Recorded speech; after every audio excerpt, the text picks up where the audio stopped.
It all started with something as simple as a pool pass. You'd think in a suburban neighborhood full of manicured lawns, cul-de-sacs, and overpriced HOA fees, the last thing anyone would fight over was access to a swimming pool. But in my neighborhood, nothing was ever that simple, especially once Karen got involved. The pool was supposed to be a community feature, something for families to enjoy during the blazing summer months. But over time, it had become a battlefield. And Karen, our self-appointed enforcer of all things HOA, treated it like her personal kingdom. She wasn't technically the HOA president. She wasn't even on the board. But because she had a loud voice, endless free time, and a knack for inserting herself into everyone's business, most neighbors treated her like she was in charge. And the worst part? She believed it too. I had been on the receiving end of her antics before. Complaints about my grass being half an inch too tall. Passive-aggressive letters about my recycling bin being visible from the street. She once even tried to fine me for parking my own truck in front of my house for more than 24 hours. That one never stuck, but it told me everything I needed to know about her.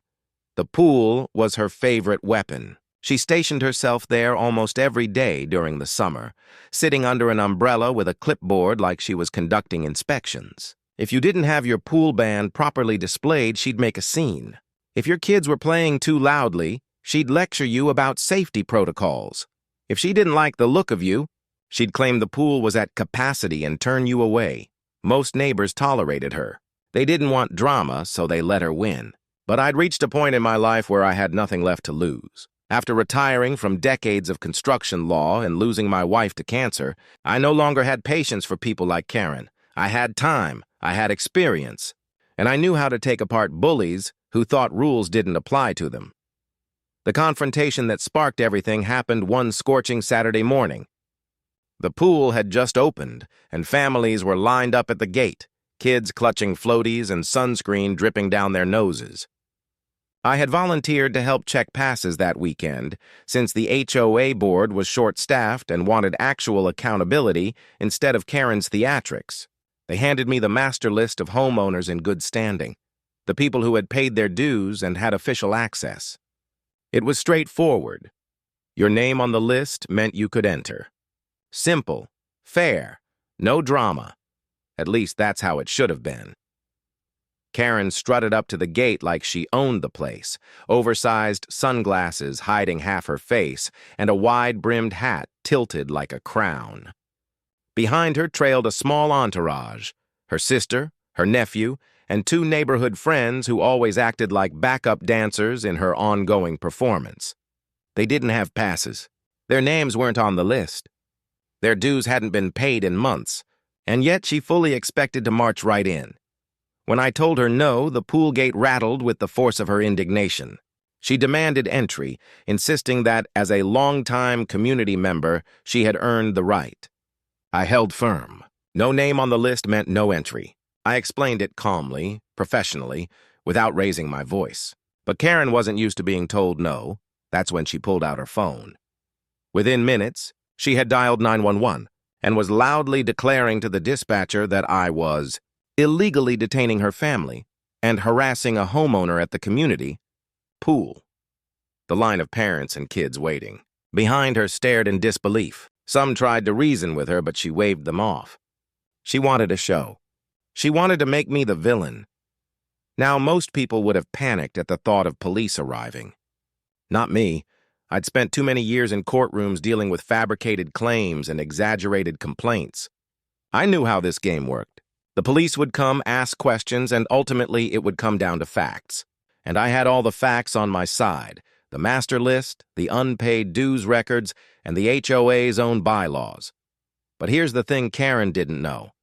I had already been building a case against her for months. Every false complaint, every misuse of HOA resources, every instance where she pretended to have authority she didn't possess, I had it documented. Emails, witness statements, even photos. I hadn't planned to use it yet. I figured I'd wait until the annual HOA meeting to air it all out. But the moment she called the cops on me for doing my job, she crossed a line. By the time the squad car rolled up, sirens silent but lights flashing, I was more than ready. The officers stepped out, Calm but clearly annoyed they'd been summoned over a pool squabble. Karen wasted no time rushing up to them, pointing dramatically in my direction, and spinning a story about harassment and discrimination. The officers listened politely, then turned to me. I presented the master list, the HOA documentation, and the clear evidence that Karen and her guests were not authorized. I explained that I was acting under the direction of the HOA board, not on some personal vendetta.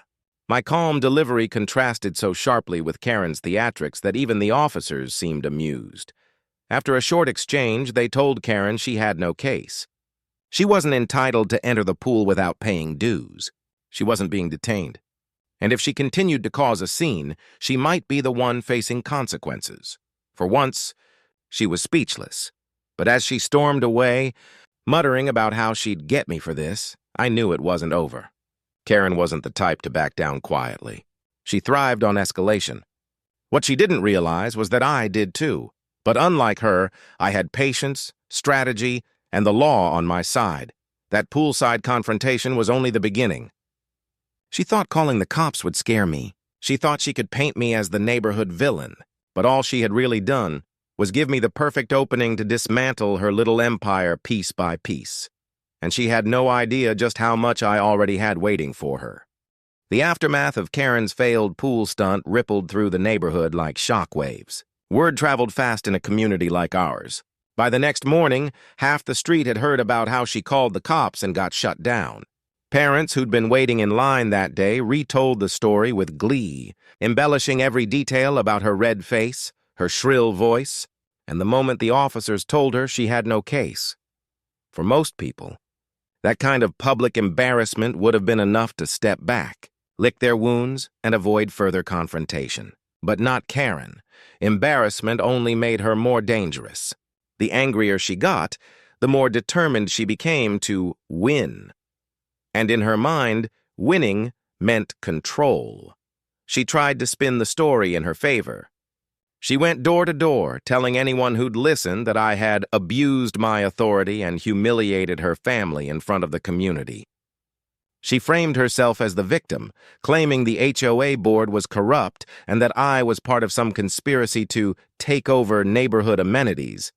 A few gullible neighbors nodded along, but most rolled their eyes. After all, they'd seen her antics for years. Still, I knew better than to underestimate her. Karen had a talent for sowing chaos. And chaos, if left unchecked, could spread like wildfire. That's why I decided it was time to open the file I'd been building. For months, I'd kept meticulous notes on her behavior. Old legal habits die hard, and I'd treated her antics the way I used to treat shady contractors back in my law days. Document everything, anticipate every excuse, and prepare a case so airtight that not even the slipperiest liar could wriggle free. My file on Karen was already thick. Pages of printed emails she'd sent to the HOA board demanding special privileges. Photos of her using HOA facilities without paying dues.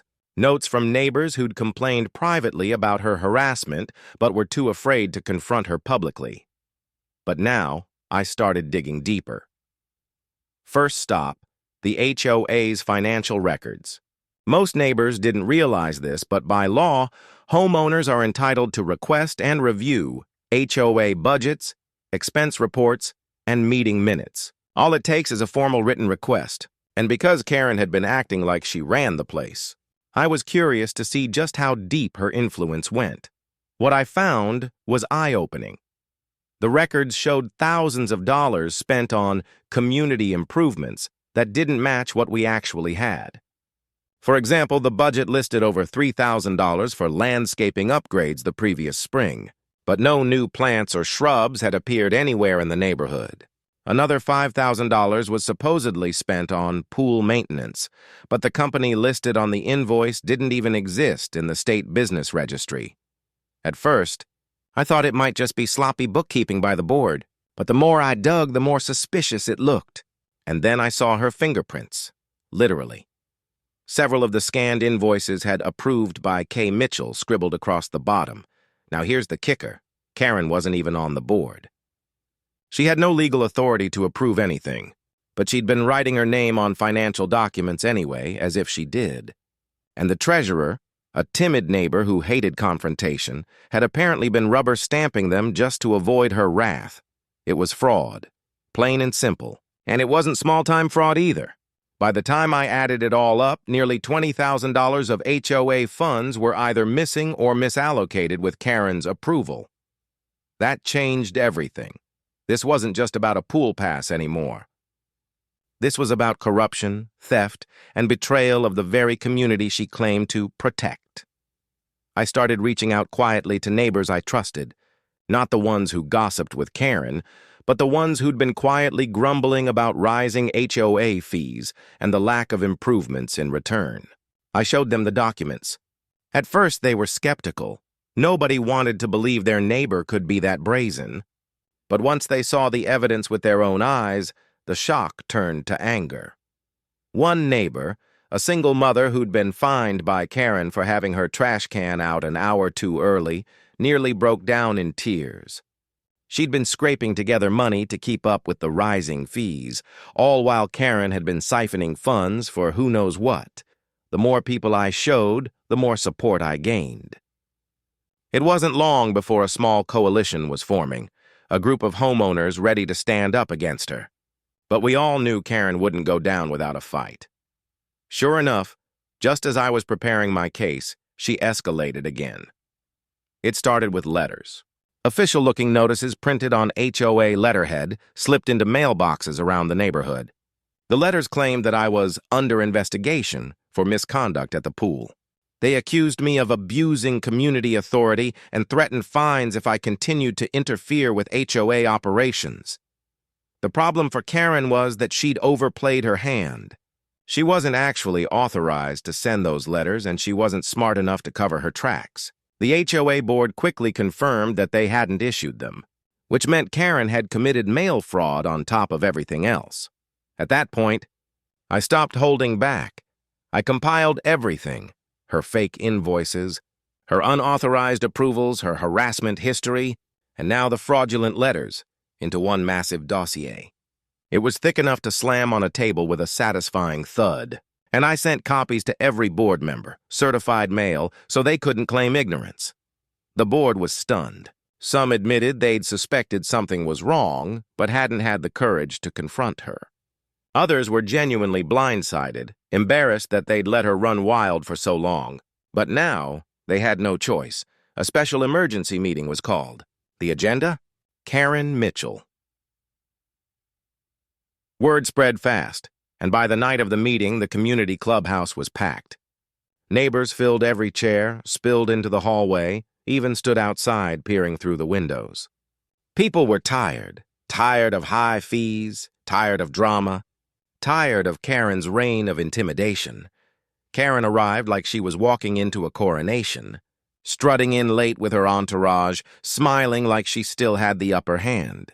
But when she saw the stacks of documents on the table, her smile faltered. For the first time, I saw a flicker of doubt in her eyes. This wasn't just another shouting match at the pool. This was bigger. This was the kind of thing that could end her little empire once and for all. And the best part? She still had no idea how much more I had waiting. The night of the emergency HOA meeting felt like the calm before a storm. The air was heavy with tension, the kind that makes people whisper even when they're only a few feet apart. Cars lined both sides of the street outside the community clubhouse, headlights cutting through the dark as neighbors filed inside. You could feel the curiosity, the anger, and most of all, the anticipation. Something big was about to happen, and everyone knew it. Inside, the room buzzed with chatter. People clutched plastic chairs like they were lifeboats, huddling in clusters, trading rumors and theories. The HOA board sat at a long folding table up front, stacks of papers and laptops spread before them. Their expressions were grim, their body language stiff. These were volunteers, neighbors who'd signed up to help the community and ended up trapped in a circus. They weren't ready for a war, but Karen had dragged them into one. I arrived early, dossier in hand. I wanted to make sure every board member had a copy of the evidence before Karen even walked in. I watched them flip through the pages, eyes widening at the fake invoices, the unauthorized signatures, the fraudulent letters. Some shook their heads in disbelief. Others leaned back in their chairs, muttering that they knew something was off. By the time Karen finally strutted through the door, the room was at full capacity. Every chair was filled, people were standing shoulder to shoulder, and latecomers lingered in the hallway, craning their necks to see. She entered like she was the star of the show, chin high, sunglasses perched on her head even though it was nighttime. Her entourage trailing behind her like a royal procession. She had no idea what she was walking into. The HOA president, a mild-mannered accountant named Greg, called the meeting to order. His voice trembled slightly as he explained the purpose: to address concerns regarding the handling of HOA funds and the distribution of unauthorized notices. It was the most diplomatic phrasing he could muster, but everyone knew it meant one thing: Karen was in the hot seat. At first, she tried to control the narrative. She stood up, smiled confidently, and launched into one of her trademark speeches. She accused the board of incompetence, claimed they were mismanaging funds, and portrayed herself as the only one who cared about the community. She even gestured to the crowd, urging them to stand up for fairness and reject corruption. For a few moments, some people actually clapped.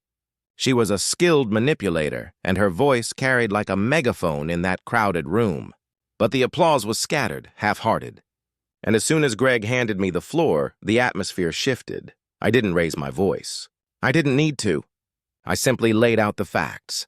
Page by page, I walked the room through Karen's handiwork. I showed them the invoices for landscaping that never happened. I pointed out the non-existent pool maintenance company.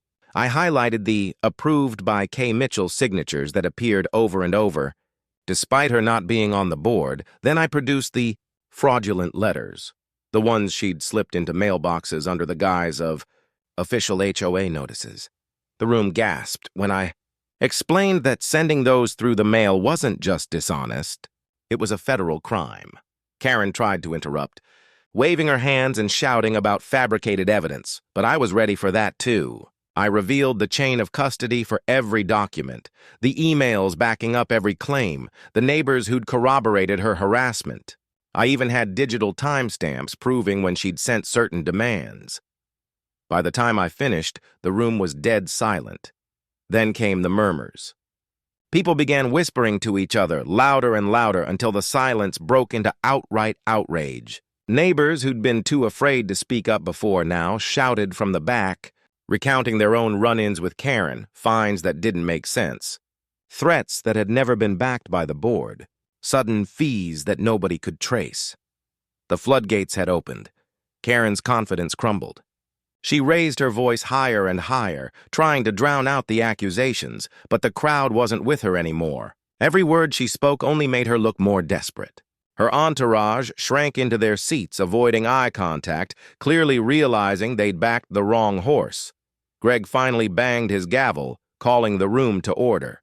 With a shaky but resolute voice, he announced that the board would be holding a formal vote to censure Karen and ban her from any involvement with HOA operations.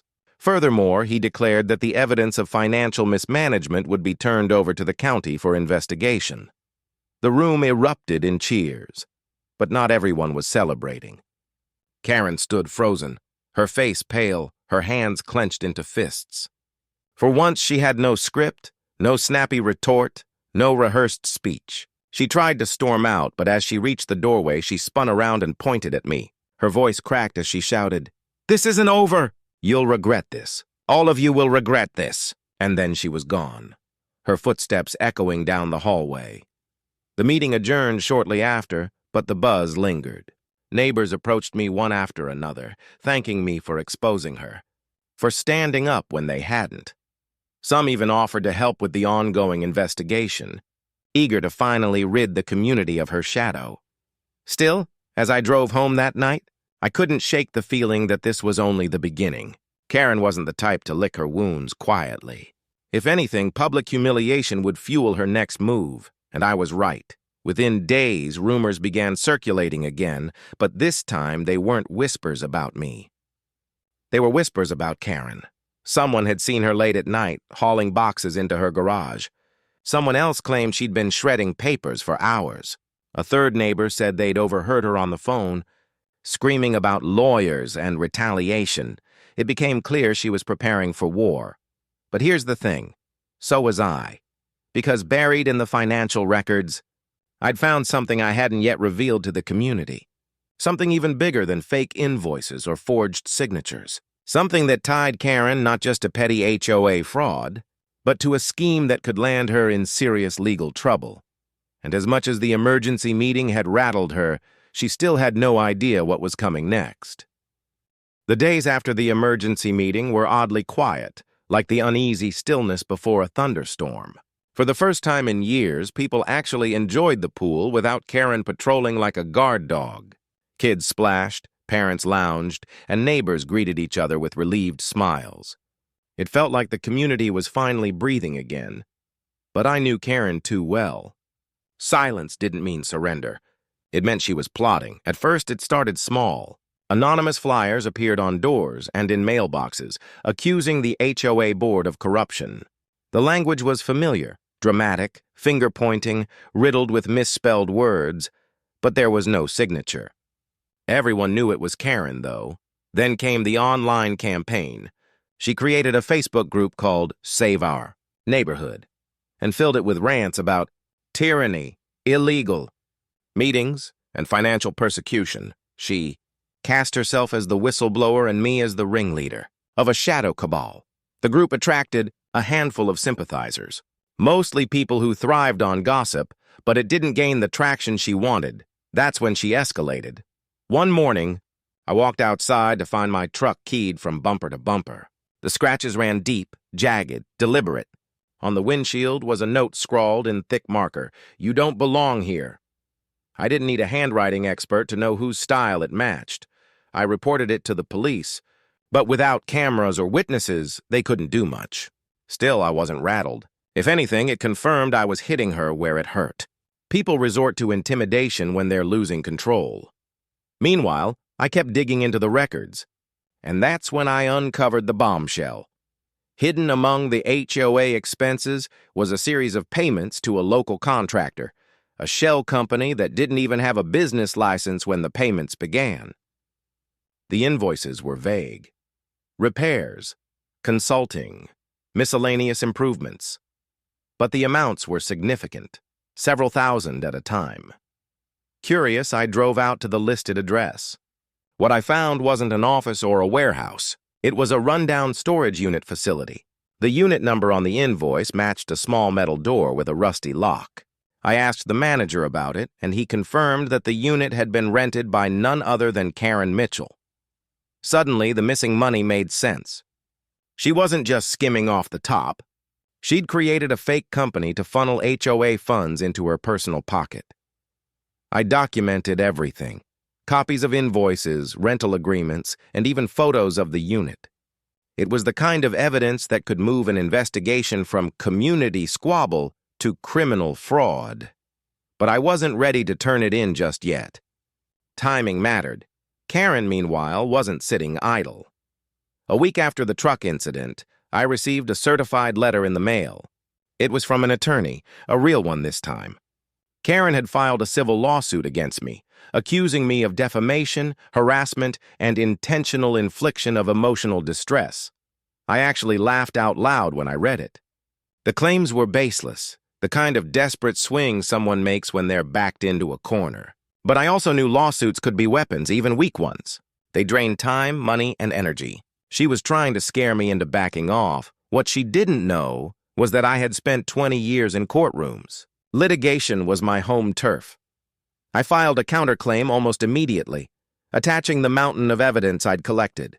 Her fraud, her misuse of HOA funds, her harassment, her vandalism, it all went into the record. I even included witness statements from neighbors who'd been targeted by her fines and threats. Once again, Karen had handed me the rope, and I was more than happy to let her tie the knot herself. Still, she kept pushing. She showed up at board meetings even after being banned, shouting from the back until security escorted her out. She stood at the edge of the pool during family events, yelling at parents that their children were unsafe.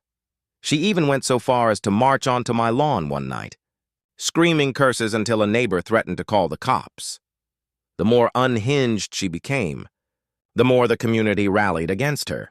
People who'd once been silent now spoke up, demanding stronger action. The HOA board, once timid and hesitant, began working with me directly to tighten policies and protect homeowners from her antics. But even as she spiraled, she still didn't know the worst of it, because tucked away in that storage unit wasn't just evidence of financial fraud. It was something far more damning when the police finally obtained a warrant to search the unit. What they found made even the detectives shake their heads. Inside were boxes filled with HOA documents, originals that had mysteriously gone missing from the office. Payment records, old ballots, homeowner files, Karen had stolen them all. And mixed in with the papers were receipts, luxury shopping bags, and even photographs of vacations she'd taken, all paid for with HOA money. It was a paper trail of arrogance. She hadn't even tried to hide it. The discovery blew the case wide open. No longer was it just a feud between neighbors. It was now an official criminal investigation with Karen at the center. But here's the part that still amazes me. Even after all that, she kept fighting. She still showed up in court, still shouted about conspiracies, still claimed she was the victim of a smear campaign. It was almost sad to watch, if it hadn't been so infuriating. She'd spent so many years bullying others that she couldn't recognize the moment when her empire had truly collapsed. And yet, deep down, I knew it wasn't over. Because if there's one thing people like Karen never do, it's admit defeat. She was cornered, exposed, and facing charges. But she was also desperate, and desperation can be dangerous. The community thought we'd finally rid ourselves of her. But I knew better. Karen had one last card to play, and when she played it, she had no idea what I had waiting in return. By the time the storage unit discovery hit the neighborhood rumor mill, most people believed the saga was over. Karen had been caught red-handed with stolen HOA documents, fraudulent invoices, and proof of embezzlement. The board had cut ties with her completely. The police were circling closer with their investigation, and the civil lawsuit she filed against me had backfired spectacularly. To any rational person, that would have been the end of the road. But Karen Mitchell wasn't rational. She was desperate. And desperation has a way of turning even the most arrogant bully into something unpredictable. The first sign of her unraveling came late one night. My phone buzzed with a text from a neighbor down the street. Karen's outside the clubhouse. She's got a megaphone. I drove over, and sure enough, there she was, standing on the sidewalk in her pajamas, hair wild, waving a megaphone like a sword.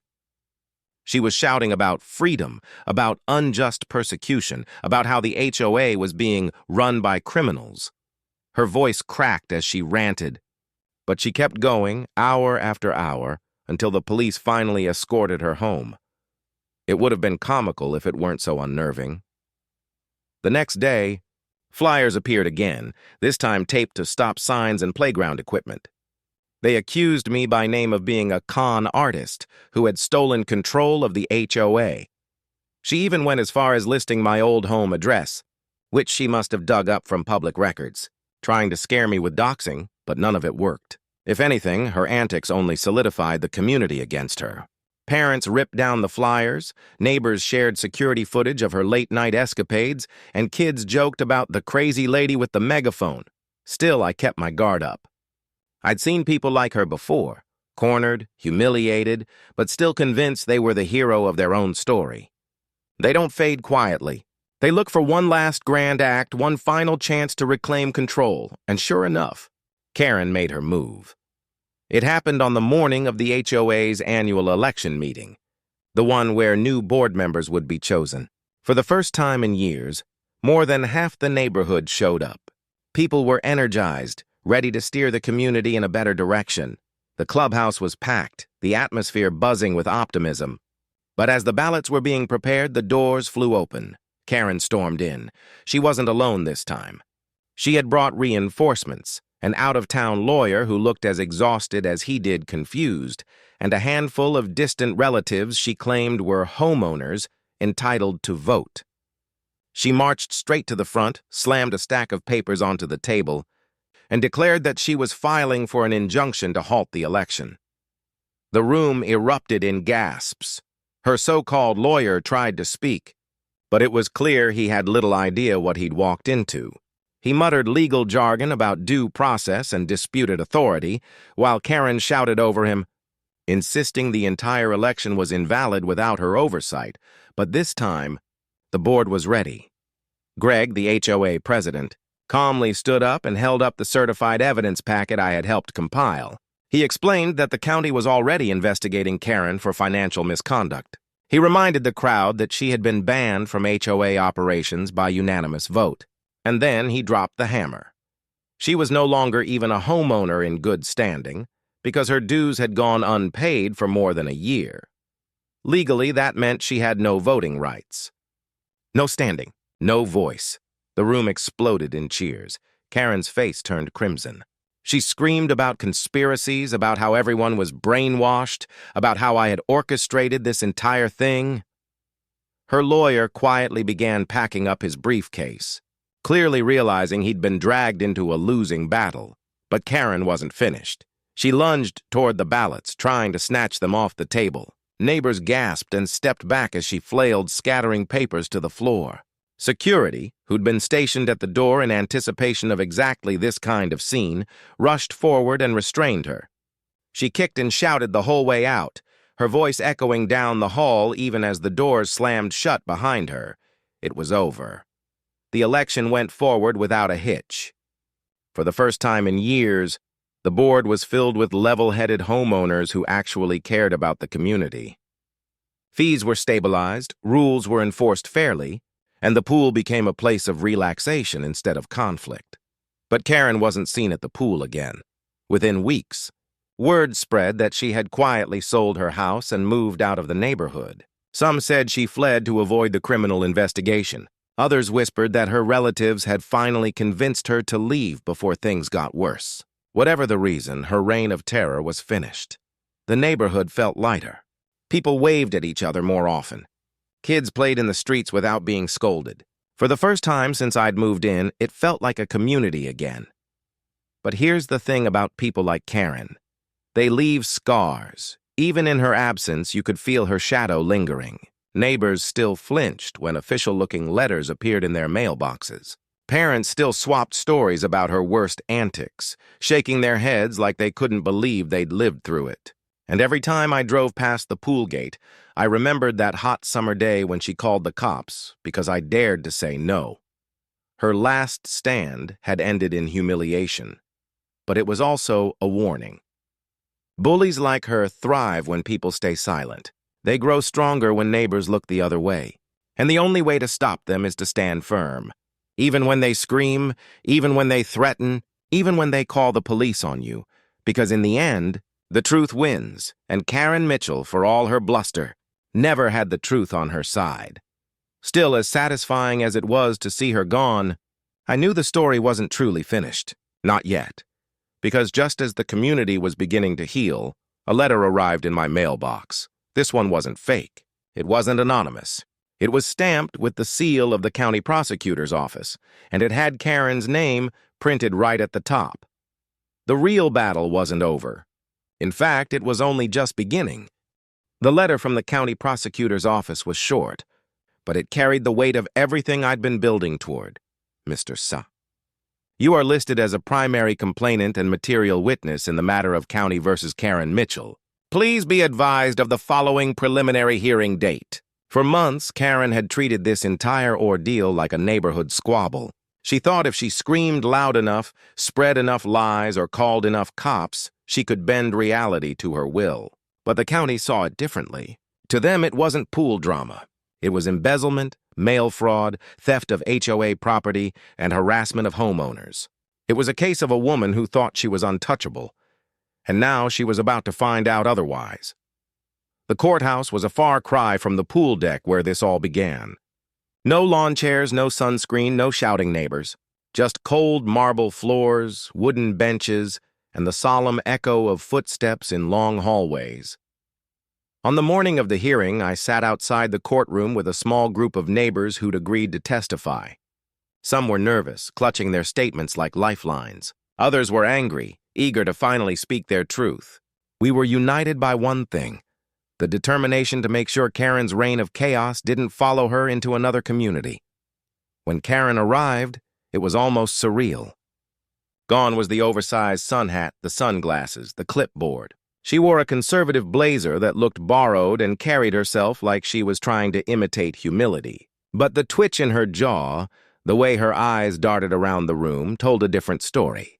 She was still the same Karen, just trapped in a place where shouting wouldn't save her. Her attorney, the same exhausted man who'd tried to stop the HOA election, shuffled papers beside her. He looked like he'd been dragged into a war he never wanted to fight. The prosecutor laid out the case with quiet precision. Exhibit after exhibit appeared on the big screen. Forged invoices with Karen's handwriting, stolen HOA records found in her storage unit, bank statements tracing HOA funds into accounts she controlled. Neighbors took the stand one after another, testifying about her harassment, her threats, and her attempts to pass herself off as an authority figure she wasn't. When my turn came, I walked to the witness stand with the same calm I'd carried at the pool gate that first day. I spoke clearly, methodically, explaining how the confrontation had begun, how she had escalated, and how I had uncovered the fraud. I didn't embellish. I didn't need to. The truth was damning enough. Karen couldn't hold her tongue. Even in court, even under threat of contempt, she muttered loud enough for the judge to hear, "Lies, all lies. This is a setup." The judge raised an eyebrow, and her attorney gently tugged her sleeve, urging her to stay quiet. But Karen never could. When it was her turn to take the stand, she launched into a tirade. She claimed she was the victim of a conspiracy, that the HOA board was corrupt, that I had personally forged documents to frame her. She insisted the money wasn't stolen, just reallocated for community improvements. She even tried to justify the fraudulent letters, saying she felt she had authority to issue them. The courtroom wasn't buying it. The prosecutor dismantled her claims piece by piece, presenting evidence, pointing out contradictions, and highlighting the arrogance in her testimony. Every time she raised her voice, the judge's gavel tapped just a little harder. By the time closing arguments ended, the outcome was obvious. The judge leaned forward, fingers steepled, and delivered a verdict that echoed like thunder. Karen Mitchell was guilty. Guilty of embezzlement. Guilty of mail fraud. Guilty of theft of community property. Her sentence wasn't the kind of dramatic prison term you see in movies. Instead, it was financial ruin. Restitution to the HOA for the tens of thousands she had stolen, thousands more in fines, and strict probation terms that would follow her for years. She wouldn't be seeing the inside of a pool gate or any HOA meeting ever again. When the gavel finally came down, a wave of relief swept over me. Months of tension, late nights, and whispered plotting had finally come to an end. The community had won, not because I was some kind of hero, but because we'd stood together against someone who thought she was untouchable. Karen was led out of the courtroom, not in handcuffs, but with her shoulders slumped, her head down. For the first time, she wasn't barking orders or spinning conspiracies. She was just another defendant facing the consequences of her choices.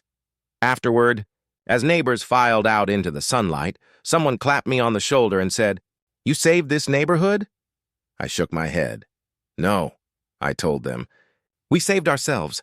All I did was shine a light on what she was doing." And that was the truth. The months that followed felt like living in a different neighborhood.